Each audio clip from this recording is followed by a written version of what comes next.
विश्व को शांति का संदेश देने वाले महाकारुणिक तथागत भगवान गौतम बुद्ध व विश्व रत्न बोधिसत्व बाबा साहेब डॉक्टर बी.आर. अम्बेडकर जी के चरणों में कोटि कोटि नमन करते हुए इस बहुजन समाज के बीच जन्मे तमाम संतों, महापुरुषों एवं वीरांगनाओं के चरणों में अपने श्रद्धा सुमन अर्पित करते हुए और आज प्रबुद्ध भारत कैलेंडर का विमोचन करने के लिए इस कैलेंडर से जुड़ी हुई समस्त टीम, जिनमें श्रद्धेय रमेश गौतम जी और उनकी समस्त टीम को बहुत बहुत साधुवाद करते हुए वंदामी भंते जी और मंच पर आसीन भारतीय बौद्ध मां सभा के बहुत ही बुजुर्ग और अच्छे कार्यकर्ता श्रद्धेय दौलत सिंह जी के चरणों में नमन करते हुए और जितने भी यहाँ उम्र में मुझसे बड़े हैं उन सभी को नमन करते हुए और जो हम उम्र या छोटे हैं उन्हें बहुत बहुत साधुवाद देते हुए जहां तक भी मेरी आवाज जा रही है सभी को राखी रावण का नमो बुद्धाय जय भीम। आज इस कंबोडियन बुद्ध विहार के अंदर मैं पहली बार आई, लेकिन देखकर अच्छा लगा कि चलो दिल्ली के लोग कुछ ना कुछ तो निकले, वरना तो दिल्ली के लोगों की एक कहावत है, कोई नहीं बदलता, सब ऐसे ही रहते हैं। लेकिन आज वो कहावत कहीं ना कहीं फीकी नजर होती आई और महिलाएं भी कुछ आई, तो जो महिलाएं आई उनके लिए बहुत बहुत साधुवाद। और जो लोग महिलाओं को लेकर नहीं आए, अगली बार अपने घरों से अपनी पत्नी, अपनी माँ, अपनी बेटी को लेकर आना, क्योंकि जब तक महिलाओं को नहीं लाओगे महिलाएं बदलने वाली नहीं है, और महिलाएं नहीं बदलेंगी तो बाबा साहेब का सपना नहीं, बाबा साहेब का संकल्प पूरा होने वाला नहीं है। बाबा साहेब कभी भी सपने की बात नहीं करते थे, बाबा साहेब संकल्प लेते थे। तो दो लाइन से मैं अपनी बात शुरू करती हूं कि रुतबा मेरे सर को तेरे संविधान से मिला, रुतबा मेरे सर को तेरे संविधान से मिला, औरों को जो मिला होगा वो मुकद्दर से मिला। लेकिन राखी रावण ये कहती है कि मुझे तो मुकद्दर भी तेरे संविधान से मिला, तेरे संविधान से मिला। अगर बाबा साहेब का संविधान ना होता तो शायद राखी रावण की कोई पहचान ना होती। राखी रावण किसी की बेटी के रूप में मरती, किसी की पत्नी के रूप में मरती, किसी की बहन के रूप में मरती, लेकिन आज राखी रावण अपने नाम से खुद पहचानी जाती है। तो ये रुतबा बाबा साहेब के संविधान के कारण मिला है। अगर बाबा साहेब नारी के मुक्तिदाता ना बने होते तो शायद इस भारत की नारियों का उद्धार नहीं हुआ होता। और यहाँ के लोग बहुत मेहनत कर रहे हैं, जिसमें हमारे शिव कुमार बोध जी भी हर संडे बुद्ध वंदना का प्रोग्राम लेते हैं। छोटे छोटे प्रोग्राम ये कराते रहते हैं, तो बड़ी मेहनत ये कर रहे हैं। और ऐसा मैं मानती हूं कि किसी की भी मेहनत जाया नहीं जाती। जो लोग मेहनत करके गए उनकी मेहनत भी रंग ला रही है, और जो लोग मेहनत कर रहे हैं उनकी भी आने वाले समय में मेहनत रंग लेकर जरूर आएगी। बाबा साहेब से शुरू करती हूं अपनी बात कि आज अभी हमारे श्रद्धेय दौलत राम जी कह रहे थे कि बाबा साहेब को विश्व रत्न बोलना भी बहुत छोटी बात है। सही बोला उन्होंने, क्योंकि बाबा साहेब बोधिसत्व भी हैं और विश्व डायमंड भी हैं। बाबा साहेब से बढ़कर आज तक इस संसार के अंदर कोई ऐसा कोहिनूर हीरा पैदा नहीं हुआ जिसने बाबा साहेब के जितना काम किया हो।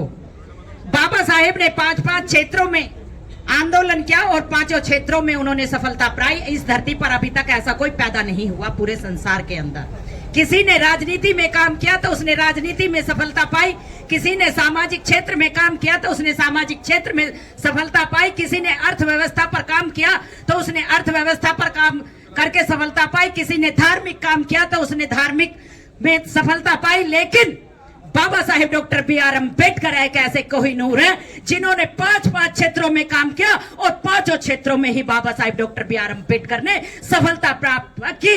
तो ये श्रेय केवल बोधिसत्व बाबा साहेब डॉक्टर बी.आर. अम्बेडकर को ही जाता है, बाकी किसी को नहीं जाता। बाबा साहेब के संविधान से पहले इस देश के अंदर मनुस्मृति चलती थी। बहुत सारे लोग जो यहाँ बैठे हैं वो जानते होंगे, और जो लोग नहीं जानते तो वो जान लो। हमारे जितने भी प्रोग्राम हैं, ये मेरा खुद का मानना है कि प्रोग्राम चाहे छोटे हों और चाहे बड़े हों, लेकिन जब तक हम बाबा साहेब की 22 प्रतिज्ञाओं का जिक्र नहीं करेंगे, बाबा साहेब का संकल्प पूरा नहीं होगा। जब तक हम मनुस्मृति की बात नहीं करेंगे, बाबा साहेब का संकल्प पूरा नहीं होगा। अगर हमने कितने भी बड़े आयोजन कर दिए, बहुत लाखों की भीड़, हजारों की भीड़ वहां आ गई, और ना हमने मनुस्मृति को टच किया, ना बाबा साहेब के विचारों को टच किया, तो क्या वो प्रोग्राम सफल माने जाएंगे? नहीं माने जाएंगे। जब तक बाबा साहेब के विचार महिलाओं और पुरुषों के दिमाग में, बच्चों के दिमाग में नहीं आएंगे, तो वो मनोरंजन करेंगे और चलते रहेंगे। लोग कहते हैं हमने इतने बड़े बड़े आयोजन किए, अरे क्या खाक किए, कुछ नहीं किए। जब तक समाज में परिवर्तन नहीं होगा, ऐसे आयोजनों का होना बेकार है। जब तक हमारे घरों के अंदर बौद्ध रीति से संस्कार नहीं होंगे, उन आयोजनों का होना बेकार है। जब तक हम हिंदू धर्म से जुड़े रहेंगे, उन आयोजनों का होना बेकार है। तो इसलिए हमें परिवर्तन करना पड़ेगा।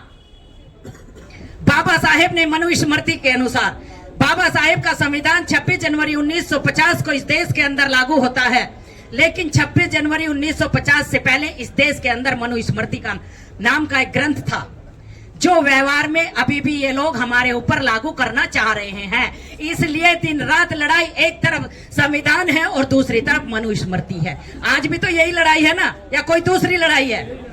यही लड़ाई है। तो जब तक हम इससे लड़ने के लिए मजबूत नहीं होंगे, तुम कितनी भी कोशिश करना, तुम कितने भी गले फाड़ना, तुम कितने भी अच्छे गाने गाना, परिवर्तन नहीं होगा।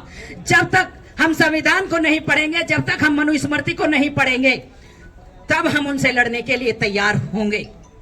सबसे पहले आप लोग अपना इतिहास जानो। हिंदू धर्म के केवल 4 ही वर्ण हैं। पहला वर्ण है ब्राह्मण, मनुस्मृति के अनुसार, जिसका काम है पढ़ना, पढ़ाना, यज्ञ करना, शादी संस्कार करना, पूजा पाठ करना। हिंदू धर्म का दूसरा पाठ है राजपूत, जिसे हम क्षत्रिय कहते हैं, उसका काम है राज करना। हिंदू धर्म का तीसरा वर्ण, जिसे हम कहते हैं बनिए, बनिए का काम है व्यापार करना। और हिंदू धर्म का चौथा और लास्ट वर्ण है शूद्र। शूद्रों में हम लोग नहीं आते। शूद्रों में जो लोग आते हैं वो ओबीसी के लोग आते हैं, जो हमें पिछड़ी जाति के नाम से जाने जाते हैं। बहुत सारी जातियां हैं जो पिछड़ी जाति के नाम से जानी जाती हैं, जो शूद्र वर्ण में आती हैं। तो हम लोग शूद्र वर्ण में भी नहीं आते, जिन्हें आप अछूत कहते हो, जिन्हें आप दलित कहते हो। वो अछूत और दलित, बाबा साहेब से पहले वो अछूत थे, अब भारत के संविधान में दलित हैं। तो बाबा साहेब ने अछूतों को दलित बनाया, हिंदू तो नहीं बनाया, या हिंदू बनाया? आप लोग मुझे जवाब देते चले जाओ, क्योंकि राखी रावण ऐसे नहीं बोलती। जब तक सामने से मुझे जवाब नहीं मिलता, मेरी बात पूरी नहीं होती। बाबा साहेब ने अछूतों को भारत के संविधान में दलित बनाया, अनुसूचित जाति में रखा। तो जब आप लोग हिंदू नहीं हो, आप लोग ब्राह्मण भी नहीं हो, राजपूत भी नहीं हो, पनिये भी नहीं हो, और पिछड़ी जाति में आने वाले ओबीसी के भी लोग नहीं हो। बहुत कम लोग हैं जो ये कहते हैं चलो आज बुद्धिस्ट बन रहे हैं ओबीसी समाज से, बहुत कम लोग हैं।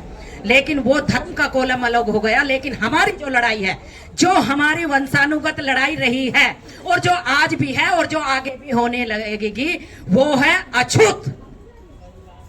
मेन लड़ाई इन्हीं से है, अनुसूचित जाति के लोगों से ही मेन लड़ाई है। बाबा साहेब ने बताया, और ये दूसरे इनके धर्म ग्रंथ भी हमें साबित कर रहे हैं कि आप लोग हिंदू नहीं हो। जब वो भी कह रहे हैं कि आप लोग हिंदू नहीं हो, बाबा साहेब ने भी कहा कि मैं और मेरे समाज के लोग हिंदू नहीं हैं, तो फिर हम हिंदू बनने पे क्यों अड़े हुए हैं? मुझे ये छोटी सी बात समझ में नहीं आती। जब आप लोग हिंदू नहीं हो, तो फिर हिंदू धर्म के देवी देवताओं से आप लोगों का क्या लेना देना है? हिंदू धर्म के संस्कारों से आपका क्या लेना देना है? आप लोगों का रास्ता बुद्ध विहार की तरफ जाता है, ना कि मंदिर की तरफ जाता है। मंदिर में जाओगे तो गुलाम बनोगे, बुद्ध विहारों में आओगे तो अधिकारी बनोगे, ये जान लो। क्योंकि जब बुद्ध विहारों की तरफ आओगे तो तुम्हें यहाँ तिरसरण पंचशील सिखाया जाएगा। तिरसरण पंचशील बाबा साहेब की 22 प्रतिज्ञाएं बताई जाएंगी, और जब तुम 22 प्रतिज्ञाएं से हट जाओगे, जब तुम तिरसरण और पंचशील धारण कर दोगे, तो तुम्हारे बच्चे स्वतः ही स्कूल की तरफ रुख कर लेंगे। स्कूल की तरफ रुख करेंगे तो फिर वो कॉलेज की तरफ जाएंगे, कॉलेज की तरफ रुख करेंगे तो फिर वे यूनिवर्सिटी की तरफ जाएंगे। यूनिवर्सिटी से पढ़कर जब आपके बच्चे डिग्री लेकर निकलेंगे, तो कोई प्रिंसिपल बनेगा, कोई मैनेजर बनेगा, कोई आईएएस बनेगा, कोई पीसीएस बनेगा, और बाबा साहेब का संकल्प पूरा होगा। लेकिन अगर आप लोग मंदिर की तरफ जाओगे तो आपका दिमाग गुलाम बनेगा। वहां आपको क्या शिक्षा दी जाएगी कि क्या 51 रुपए का प्रसाद चढ़ा दो, तेरे बेटे की जॉब लग जाएगी। क्यों? जिसके पास लेकर जा रहे हो उसके पास डिपार्टमेंट है क्या नौकरी लगवाने का? इसलिए राखी रावण की बातें बहुत सारे लोगों को खटक जाती है, मुझे कोई फर्क नहीं पड़ता। बहुत लोगों को अच्छा लगता है, मैं उन्हें धन्यवाद देती हूं, लेकिन मैं मरते मर जाऊंगी लेकिन बाबा साहेब के विचार ही बोलूंगी। मैं बाबा साहेब का ही खा रही हूं और बाबा साहेब के नाम पर ही अपनी जिंदगी बलिदान करके जाऊंगी। मेरे ऊपर मेरे माँ बाप के अलावा किसी और का ऋण नहीं है। मेरे माँ बाप ने मुझे पैदा किया, मुझे इस दुनिया में लेकर आए, बहुत बड़ा एहसान मैं उनका मानती हूं, लेकिन उनसे भी बड़ा एहसान मेरे बाबा साहेब डॉक्टर B.R. अम्बेडकर का है, जिन्होंने मुझे मान सम्मान और ये शोहरत दी है। तो मैं जिसका खाती हूं उसी के रास्ते पर चलते हुए अपने समाज को जगाने का पूरा प्रयास मैं करती हूं। बहुत सारी मीटिंग मैंने अटेंड कर ली है, चाहे लाखों की भीड़ हो और चाहे छोटे कैडर हो, मुझे कोई फर्क नहीं पड़ता। लेकिन जहां समाज में मुझे बुलाया जाता है मैं जाती जरूर हूं, और भारत के बहुत सारे राज्यों में जाकर मैंने मीटिंग अटेंड की है। बहुत दूर दूर तक मैं जाती हूं। बाबा साहेब ने बड़ी मुश्किल से हमें अधिकार दिए। जब हम बाबा साहेब को पढ़ते हैं तो हमारी आंखों से आंसू रुकते नहीं हैं। आज हम ऐसो आराम की जिंदगी जी रहे हैं, लेकिन हम अपने दुख भूल गए, अपने पूर्वजों के दुख भूल गए। हम भूल गए कि हमें कहां से बाबा साहेब ने उठाया। हमने ये भूल गए कि जब बाबा साहेब पढ़ते थे तो कैसे जूते चप्पल में बैठकर पढ़ते थे। आज हम अपने बच्चों को एक दिन 1 घंटे के लिए जूते चप्पल में नहीं बैठने दे सकते। तो याद करो उस परसिया को कि वो रोज रोज कैसे जूते चप्पलों में बैठकर पढ़ता होगा। याद करो वो बाबा साहेब जब बचपन में अपनी माँ के बिना, अरे वो छोटा सा बच्चा जिसके सर पे माँ का भी हाथ नहीं था, कैसे स्कूल में जाकर जूते चप्पलों में बैठकर पढ़ता होगा। क्या तुम्हारे दिल में दर्द नहीं होता? अरे याद करो जब उस छोटे से बच्चे को स्कूल में पानी भी नहीं पीने दिया जाता था और मात्र पानी पीने के लिए बाबा साहेब की पिटाई कर दी जाती थी। कैसे भूल गए तुम? अरे याद करो अपने पूर्वजों को, जब तुम्हारी पूर्वज, तुम्हारी दादी, नानी, मामी, फूफी लगने वाली जब अपने बदन को पूरा नंगा करके चलती थी और उन्हें हाथ पकड़ के कोई भी खींच लेता था, उनकी इज्जत को लूट लेता था। सरेआम दिन में न जाने कितनी बार उनकी इज्जत से खिलवाड़ की जाती थी। कैसे भूल गए तुम लोग? कैसे आज अपने घरों में ऐसा आराम की जिंदगी तुम लोग बिता रहे हो? क्यों तुम्हें याद नहीं रहता बाबा साहेब का संघर्ष? कैसे भूल गए कि जब बाबा साहेब इस भारत को छोड़कर लंदन पढ़ने के लिए गए तो वो एक गिलास में ठंडा पानी लेते और उसमें सूखी ब्रेड का टुकड़ा भिगो भिगो कर बाबा साहेब खाते थे। क्यों? क्या बाबा साहेब इतना पैसा नहीं कमा सकते थे कि वो दोनों टाइम का भोजन कर सकते थे? कर सकते थे। बाबा साहेब जब 2 बार आ गए तो वो बैरिस्टर बनकर पहली बार लौटे थे, लेकिन जब 2 बार आ गए, और मैं आपको बता दूं कि जब बाबा साहेब ने पहला मुकदमा लड़ा, बॉम्बे के बहुत बड़े सेठ थे जिसका इकलौता बेटा था जिसे फांसी की सजा हो चली थी, उस हारे हुए मुकदमे को बाबा साहेब ने जीत कर दिखाया था। पहले बाबा साहेब के पास कोई नहीं जाता था, लेकिन जब हारा हुआ मुकदमा बाबा साहेब ने ये सोच कर लिया कि हारा हुआ मुकदमा मैं लूंगा नहीं और नया मुकदमा कोई मेरे पास आएगा नहीं, तो फिर मैं अपनी माँ को दिया हुआ वचन कैसे पूरा कर पाऊंगा? मैं इस समाज की गुलामी की जंजीरों को कैसे तोड़ पाऊंगा? बाबा साहेब ने वो हारा हुआ मुकदमा लिया जिसे दिल्ली के, बॉम्बे के बहुत बड़े बड़े वकील हार बैठे थे। उस हारे हुए मुकदमे पर बाबा साहेब ने इतनी मेहनत की कि बाबा साहेब ने वो मुकदमा जीत कर दिखाया और उस बॉम्बे के बहुत बड़े सेठ के लड़के को फांसी से बचा दिया। पूरे बॉम्बे में बाबा साहेब छा गए और जिसकी फीस, पहले मुकदमे की पहली फीस बाबा साहेब को 500 रुपए मिली थी। 500 रुपए का मतलब आज 5 करोड़ के बराबर है। जिसके घर में 5 करोड़ रुपए आज आ जाए तो मुझे बताओ क्या उस घर की हालत आज सुधरेगी या नहीं सुधरेगी? सुधरेगी। जिस घर में कुछ नहीं था लेकिन 5 करोड़ रुपए अचानक से उस घर में आ जाए तो वो घर अच्छा बन जाएगा, वो अपना कारोबार भी शुरू कर देगा, उस घर के अंदर गाड़ी भी आ जाएगी और वो ऐसा आराम की जिंदगी शुरू कर देगा। लेकिन जब वो पैसे बाबा साहेब ने लाकर पूज्य माता रमाबाई को दिए, माता रमाबाई ने उन पैसों में से चंद पैसों का सामान खरीदा, तो बाबा साहेब ने माता रमाई को रोका और उन्होंने कहा, रमा ये पैसे मैंने तुम्हें घर के सामान के लिए नहीं दिए। माता रमाबाई कहती हैं, तो साहब मैं तो घर के सामान में केवल वही लेकर आई जिसे जरूरत थी, जो जरूरत नहीं थी मैं उनमें से केवल आपके लिए एक जोड़ी नया कपड़ा लेकर आई थी। साहब आपके पास चलो कपड़े हैं, लेकिन मैंने सोचा कि आप पहला मुकदमा जीते हैं तो मैं आपके लिए भी एक जोड़ी कपड़ा लेकर आऊं। तब बाबा साहेब माता रमाबाई से कहते हैं कि नहीं रमा, इन पैसों को लेकर मुझे दोबारा लंदन पढ़ने के लिए जाना है। मेरे पास पैसा नहीं है रमा, और इस पैसे को लेकर मुझे दोबारा लंदन पढ़ने के लिए जाना है। अगर तुम ये पैसा घर के खर्च में कर दोगी तो फिर मैं कैसे जाऊंगा, कैसे इस अछूत समाज की गुलामी की जंजीरों को तोड़ पाऊंगा, कैसे इस भारत की महिलाओं को अधिकार दिलाकर पाऊंगा। क्या तुम ये चाहती हो रमा कि केवल डॉक्टर भीमराव अकेला पैदा हुआ और वो अकेला ही बैरिस्टर बनकर मर जाए? क्या तुम ये चाहती हो? क्या तुम ये चाहती हो कि मैंने जो अपनी माँ को वचन दिया मैं उसे भूल जाऊं और केवल एक बैरिस्टर के रूप में मर जाऊं? माता रमाबाई ने कहा कि नहीं साहब, मुझसे बहुत बड़ी गलती हो गई, मैं ये बिल्कुल नहीं चाहती साहब। मैं तो ये चाहती हूँ कि जैसे बैरिस्टर आप बने हैं ऐसे ही इस समाज के घरों में बहुत सारे बैरिस्टर बन जाएं और आप अपनी माँ को दिया हुआ वचन पूरा करो। और उस पैसों को लेकर वो बाबा साहेब को देती हैं और बाबा साहेब जाते हैं। उन पैसों को बाबा साहेब बड़ी मुश्किल से संभाल कर रखते हैं, क्योंकि उन्हें लड़ाई लड़नी थी। बड़ौदा के महाराजा जो उनकी मदद करते थे वो मदद खत्म हो गई थी। उन पैसों को लेकर बाबा साहेब दोबारा जब पढ़ने के लिए जाते हैं तो वो एक टाइम का खाना खाते हैं। जब दूसरे टाइम बाबा साहेब को भूख लगती है तो वो एक गिलास पानी लेते हैं और उसमें ठंडी ब्रेड का टुकड़ा भिगो भिगो कर शाम को अपनी भूख को शांत कर लेते हैं। कभी कभी ऐसे दिन भी आए जब बाबा साहेब को एक टाइम का खाना भी नहीं मिला, क्योंकि बाबा साहेब की जेब के अंदर जो खाने के पैसे होते थे वो उनसे बुक खरीद लेते थे और आपके मसीहा कई कई दिनों तक भूखे रहते थे। कैसे भूल गए आप बाबा साहेब के उस बलिदान को? फिर भी बाबा साहेब 18 से 19 और 19 से 21 घंटे की पढ़ाई लगातार कर रहे थे।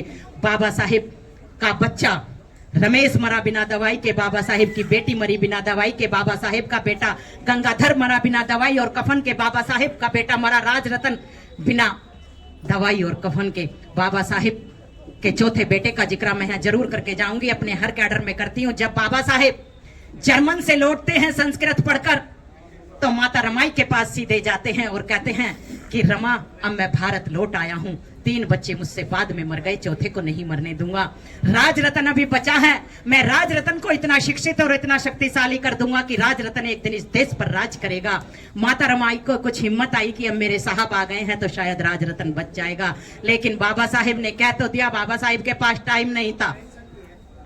बाबा साहेब कहीं हिंदुओं से टकराते, कहीं अंग्रेजों से टकराते, कहीं इस समाज की लुटती हुई बहन बेटियों की इज्जत को बचाने के लिए पहुंचते, कहीं जन जन सभाएं करके इस समाज को जगाने का काम बाबा साहेब कर रहे थे।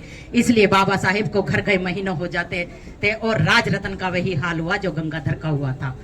सर्दी आई, डबल नमूनिया राजरतन को हो गया और बाबा साहेब को आपके अधिकारों के लिए लंदन जाना था।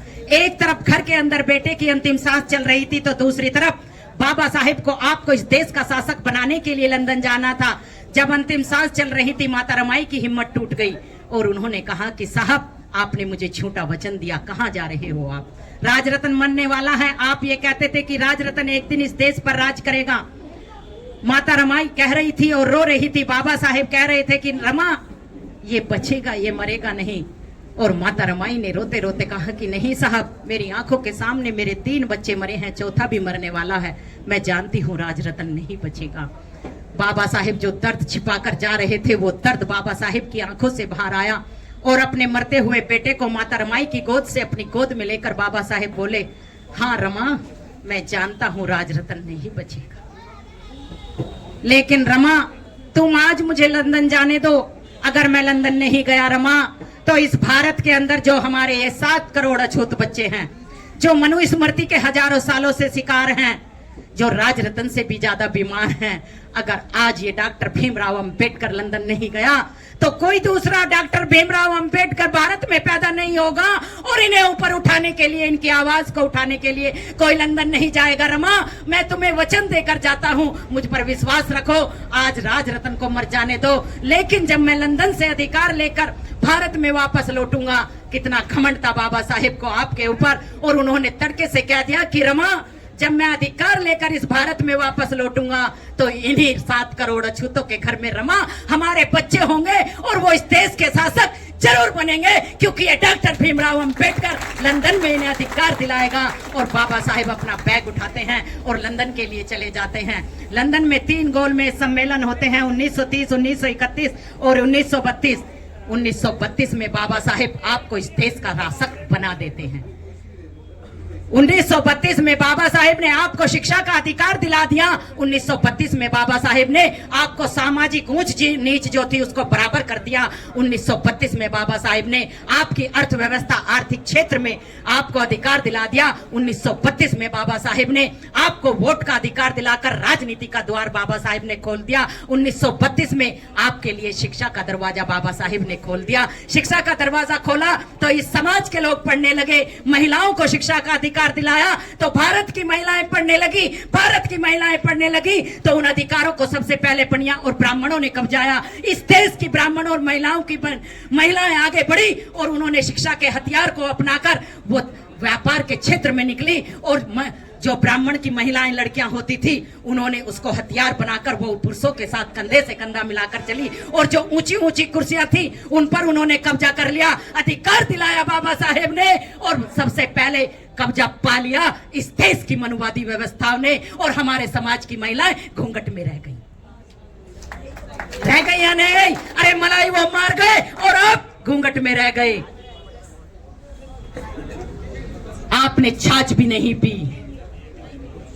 क्या बाबा साहेब ने अपनी बेटी को इसलिए ही मारा? अरे मैंने भी नहीं पीती छाछ, मुझे भी नहीं पता था कि बाबा साहेब क्या करके चले गए। मुझे भी नहीं पता था कि बाबा साहेब क्या करिश्मा करके चल गए। मुझे भी बहुत बाद में पता चला। और जैसे ही बाद में पता चला मैंने ये माइक हाथ में लिया कि कोई बात नहीं, जो टाइम गया वो गया, लेकिन जिस योग में हूं उसको अब पूरा करूंगी और अपने समाज को जगाने का ये छोटा सा काम मैं करके ही रहूंगी। आज बहुत सारे लोग, बहुत सारी महिलाएं समाज में जाने से डरती हैं। क्यों डरती हैं? क्योंकि जब एक महिला किसी पुरुष के साथ जाती है तो उस पर लांछन भी लगाए जाते हैं। इसलिए मैं महिलाओं की तरफ से ज्यादा बोलती हूं। जब एक महिला किसी पुरुष के साथ जाती है तो हो सकता है उस पर लांछन लगे, लेकिन महिलाएं कमजोर ना पड़ें। माता सावित्रीबाई फूले को पढ़ने का वो काम करे, माता रमाबाई को पढ़ने का काम करे, माता भीमाबाई को पढ़ने का काम करे, झलकारीबाई को पढ़ने का काम करे। क्योंकि अगर आप उन आम महिलाओं की तरफ देखोगे तो फिर उन महान महिलाओं का क्या होगा, उन वीरांगनाओं का क्या होगा? अरे उनको पढ़ो। माता सावित्रीबाई फूले कहती हैं कि जब मैं शिक्षा के लिए महिलाओं को, लड़कियों को पढ़ाने के लिए जाती थी तो लोग मेरे ऊपर कीचड़ फेंकते थे। वो एक साड़ी अपने बैग में रखकर ले जाती थी, एक साड़ी पहन कर जाती थी और महिलाएं उन पे कीचड़ फेंकते थे। एक महिला दूसरी महिला पर कीचड़ फेंकती थी। कितना बेशर्मी का काम महिलाएं करती थी। लेकिन महिलाएं होकर डरे नहीं, क्योंकि महिला वो शक्ति है जो पुरुषों से ज्यादा काम कर सकती है। एक महिला घर को भी संभाल सकती है और समाज को भी संभाल सकती है, लेकिन एक पुरुष घर और समाज दोनों को नहीं संभाल सकता। मैं ये डंके की चोट पे कहती हूँ, ऐसे ही नहीं कहती, डंके की चोट पे कहती हूँ। बहुत कम पुरुष होंगे जो घर और महिला और समाज को संभालते हैं, लेकिन एक महिला अपने पति, अपने बच्चे, अपना घर, अपना समाज और बाबा साहेब के मिशन को संभालने का काम कर रही हैं या नहीं? तो फिर ये बताओ कि महिला ऊपर या पुरुष? महिलाएं जवाब दें, हाथ ऊपर करके बोलो, डरो मत। बाबा साहेब ने ये रुतबा हमें दिया है, डरने की कोई जरूरत नहीं है। भारत का संविधान तुम्हारे साथ है। अगर मैं कोई बात गलत बोलूं तो बता देना।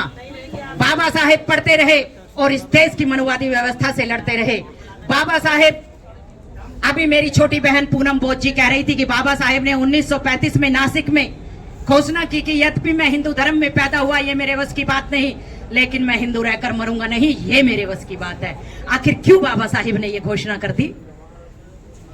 जो बाबा साहेब विदेश में पढ़कर आए, जो सूटिड फूटिड रहते थे, जो भारत के पहले कानून मंत्री बने और जिनके पास सबसे ज्यादा डिग्रियां थी, अगर वो बाबा साहेब ये कह रहे हैं कि हिंदू धर्म एक नरक है तो है, क्योंकि ये बात बाबा साहेब डॉक्टर बी.आर. अंबेडकर बोल रहे हैं। कोई किसी हिंदू धर्म का बाबा नहीं बोल रहा। हिंदू धर्म का बाबा और इस भारत के बाबा साहेब में बहुत बड़ा अंतर है, क्योंकि बाबा हिंदू धर्म के होते हैं अनपढ़। और बाबा साहेब जो संविधान रचयिता हैं, जिन्होंने संविधान बनाकर अपनी कलम से इस भारत का भाग्य ही बदल दिया, तो वो बोल रहे हैं कि हिंदू धर्म एक नरक है।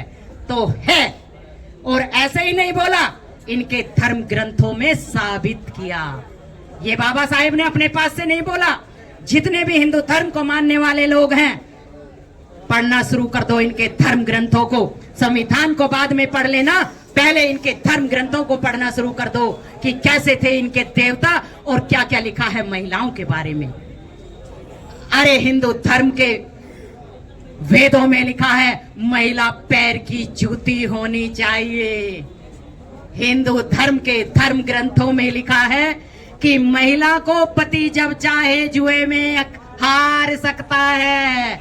हिंदू धर्म के धर्म ग्रंथों में लिखा है कि महिला को एक पति जब चाहे घर से बाहर कर सकता है। हिंदू धर्म के धर्म ग्रंथों में लिखा है कि एक महिला अपने पति की आज्ञा के बिना कुछ नहीं कर सकती। हिंदू धर्म के धर्म ग्रंथों में लिखा है कि यदि लड़की 9 वर्ष तक तुमने शादी नहीं की उसकी, तो तुम्हें नरक की प्राप्ति होगी। हिंदू धर्म के धर्म ग्रंथों में लिखा है कि यदि तुमने एक चमारिन का रेप किया तो तुम्हें 4 धाम की यात्रा का सुख मिलेगा। यदि तुमने एक भंगी लड़की का रेप किया तो वो तुम्हारे लिए स्वर्ग का रास्ता खोल देगा।